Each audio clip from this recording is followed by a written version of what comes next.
नमस्कार, welcome back to my new blog. तर कशा आहात तुम्ही सगळे? आय होप तुम्ही सगळे छान असाल, मस्त असाल आणि माझा व्हिडिओ पाहत असाल।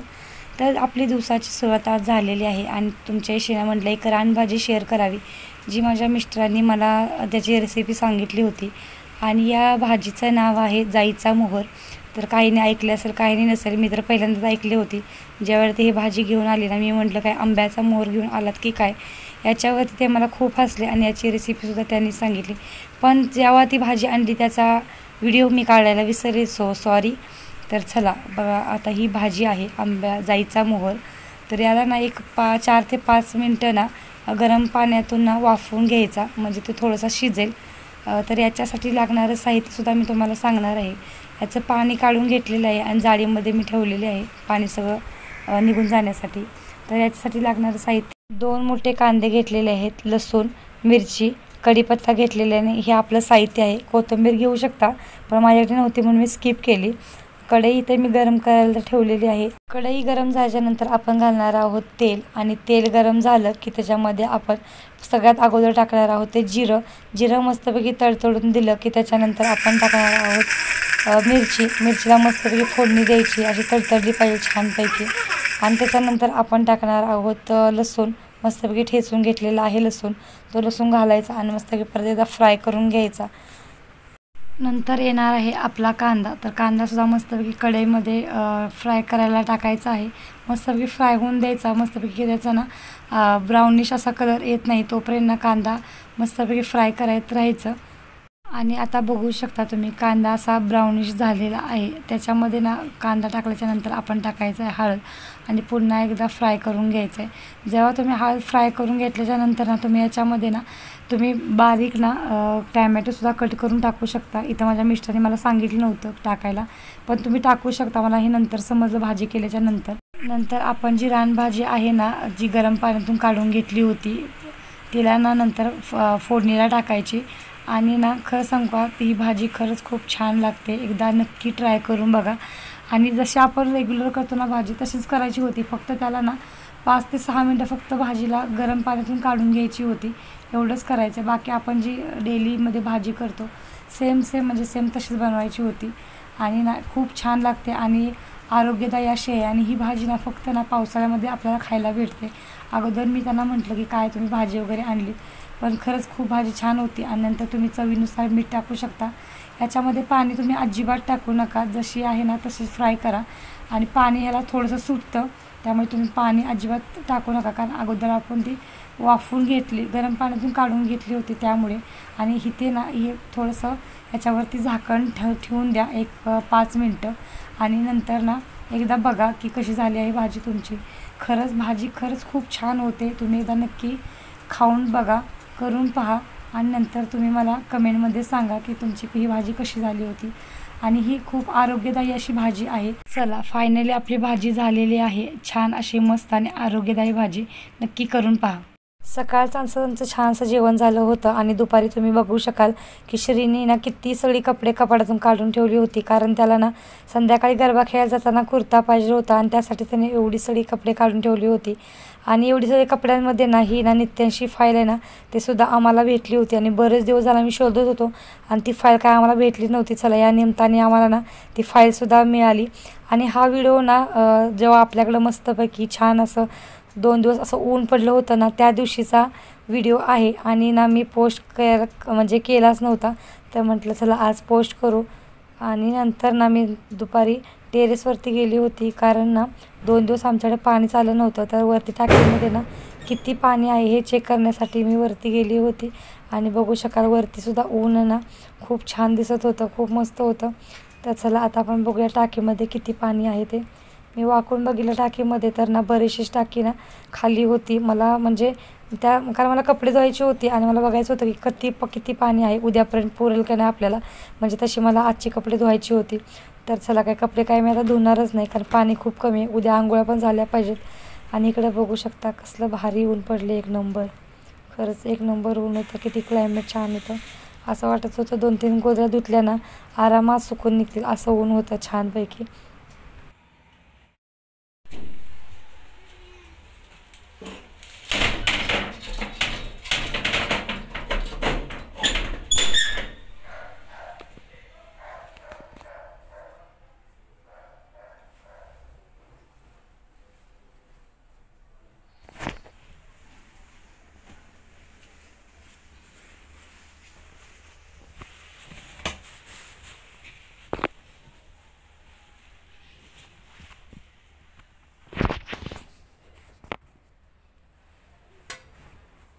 कपडे सुकली होती ना, ती कपडे मी इथं कोपऱ्यात ठेवून टाकते आणि जेव्हा मला वेळ भेटेल ना तेव्हा मी खाली नेऊन ना त्याचे घड्या वगैरे मारत असते. तर म्हटलं आता वेळ आहे तर म्हटलं खाली कपडे घेऊन जाते. आणि ना सगळी कपडे माझ्या हातामध्ये बसत नव्हती म्हणून परत खाली ठेवली, कारण एका हातामध्ये ना मोबाईलसुद्धा होता. नंतर म्हटलं मोबाईल एका ठिकाणी लावते आणि नंतर सगळी कपडे मी गोळा केली आणि आता खाली घेऊन जाऊन ना सगळ्या कपड्यांच्या मी व्यवस्थित अशा घड्या वगैरे मारणार होते. म्हणजे ज्या जास्ती करून ना श्रीच्या गोदऱ्या नित्यांच्या गोदऱ्या जास्त असतात आणि नित्यांचेच कपडे असतात, आमचे थोडीफारच असतात. त्यामुळे चला म्हटलं आता सगळे घड्या वगैरे मारते आणि त्याच्या जाग्यावरती ना कपाटात व्यवस्थित लावून ठेवते.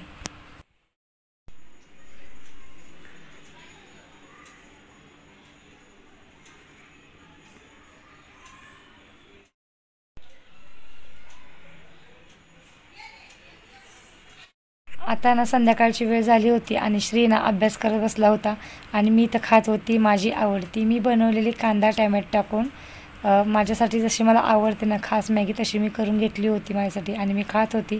आणि श्रीनी ना त्याला जशी आवडते ना म्हणजे आपण 2 मिनिटवाली मॅगी तशी त्याने करून माझ्या अगोदरच खाऊन बसला होता. नाही तर तुम्हाला वाटायचं की श्रीला देत नाही आणि एकटीच खात बसली, तर तसं काही नाही. श्री अगोदर खाऊन रिकामा झाला होता आणि नित्यांश बघा माझ्याकडला इथं बसले, मला बघतोय मी काय खाते ते. काय काय झालं? माझं आहे ना रात्रीचं सुद्धा जेवण झालं होतं आणि ते नाईटला गेले होते तर त्यांचा टिफिन वगैरे सुद्धा मी भरून दिला. आणि श्री गेला होता गरबा खेळायला आणि त्याने ना सकाळी मला ना डीमार्टचं सुद्धा थोडं सामान आणून दिलं होतं. तर ते म्हटलं नित्यांशला बघत बघत ना ते सुद्धा डब्यामध्ये सगळं भरून घेते. आणि ना मी आता जे काही रात्री जेवण वगैरे बनवलं ना ते तुमच्याशी शेअर नाही केलं, मला पटपट सगळं आवरायचं होतं कारण मला परत आणि सगळं सामान वगैरे लावायचं होतं. आणि तर म्हटलं त्यामध्ये वेळ होईल परत ते शूट करून हे करायला, तर म्हटलं चला आता ना तुमच्यासोबत डीमार्टमधून काय काय सामान आणलं आहे ना ते सगळ्या गोष्टी मी शेअर करते.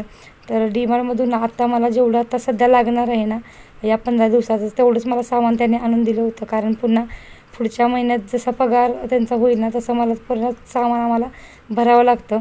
तर म्हटलं आता जेवढं संपलं ना तेवढंच फक्त आणून दिलं होतं त्यांनी मला, जसं की थोडीशी ज्वारी, साखर, कपड्यांचं साबण वगैरे जे काय आपल्याला लागणार गरजेच्या वस्तू आहेत ना ते सगळं थोड्या प्रमाणात आणून दिलं होतं. म्हणजे आता मंथ एंडिंगसुद्धा आहे तर आपण पुन्हा आपल्याला एक थोड्या दिवसांनी भरायचं सामान, म्हणून त्याने एकदम थोडंच सामान मला आणून दिलं होतं जेणेकरून आत्ता मला जेवढं उपयोगी पडेल या 8-12 दिवसाचं तेवढंच मला आणून दिलं. तर म्हटलं आता ह्या सगळ्या गोष्टी तुमच्याशी शेअर करते.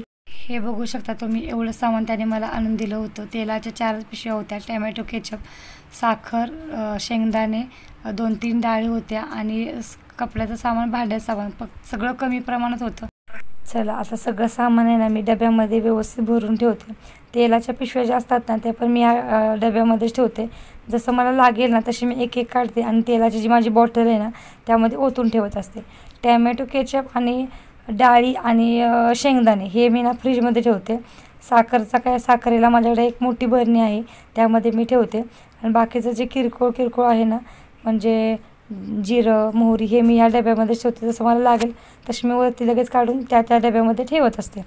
आणि ज्वारी वगैरे आहे ना ते मी तसं इथेच वरतीच ठेवणार आहे कारण मला उद्या लगेच दळायला द्यायचंच आहे चक्कीमध्ये, म्हणून मी ते वरतीच ठेवते काढून. आणि थोडं ना आता श्रीला नित्यांशला लागतं ना आणि श्रीला ड्रायफ्रूट्स वगैरे सुद्धा यावेळी भरले होते थोडेफार तरी. आणि साबण आहेत ना ते सगळे मी बेसिनच्या खाली सरकून आतमध्ये ठेवत असते. आणि नित्यांश आहे ना इथं माझ्या इथं बाजूलाच खेळतो आहे आणि मला ना सारखं ओढून आहे ना पाठीमागं त्याला बघावं लागतं की ते काय करतो काय नाही ते, कारण ना तो आता सध्या बसतो आहे पण ना त्याची पडायची थोडीशी शक्यता आहे, मग मला सारखं त्याकडे बघावं लागत असते. तर चला आता माझं इथं ना छानपैकी सामान भरून झालेलं आहे.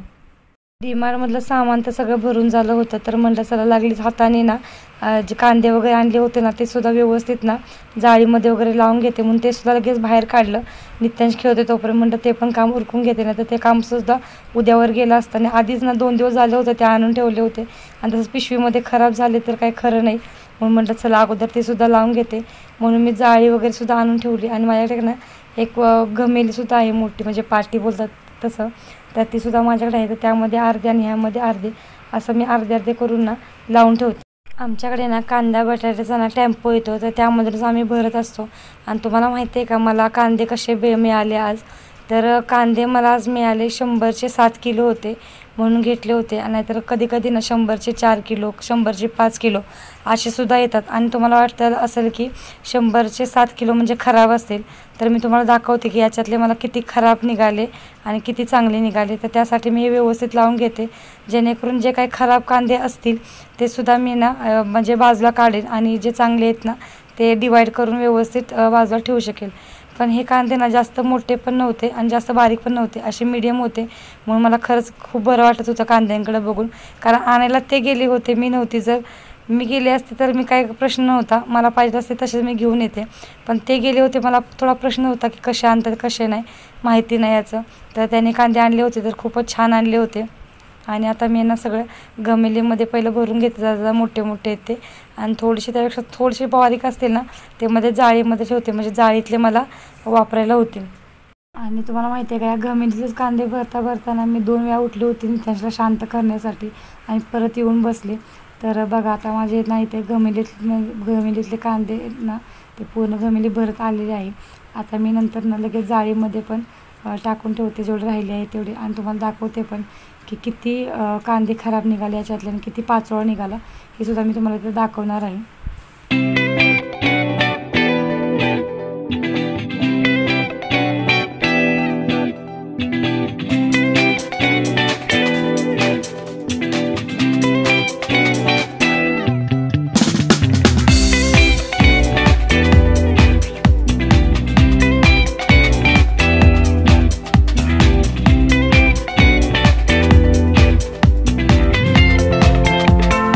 चला आता माझे सगळे कांदे आहेत ना हे भरून झालेले आहेत, गमेलीतले सुद्धा आणि जाळीतले सुद्धा कसे व्यवस्थित भरलेले आहेत. आणि हे 7 किलो कांदे होते, याच्यातला हा एवढा म्हणजे कचरा निघाला. आणि याच्यातले हे 2 कांदे ना फक्त या 7 किलोमध्ये 2 कांदे ना खराब निघाले.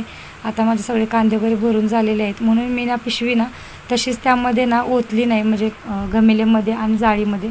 ते मी चेक करूनच व्यवस्थित ना किती खराब कांदे हे बघण्यासाठीच ना मी एक एक एक काढत कचरा वेगळा केला आणि खराब कांदे वेगळे काढले. म्हणजे आता सगळे कांदे ना व्यवस्थित जास्त दिवस मला टिकतील आणि एकसुद्धा कांदा खराब होणार नाही. कारण एक कांदा जरी जाळीतला एक जरी कांदा खराब असेल ना तर सगळे कांदे ना खराब होतात, त्यामुळे हे असं चेक करावंच लागतं. चला माझा व्हिडिओ मी इथं एंड करते. जर तुम्हाला माझा व्हिडिओ आवडला तर लाईक करा, शेअर करा आणि प्लीज प्लीज प्लीज सबस्क्राईब करायला विसरू नका. धन्यवाद.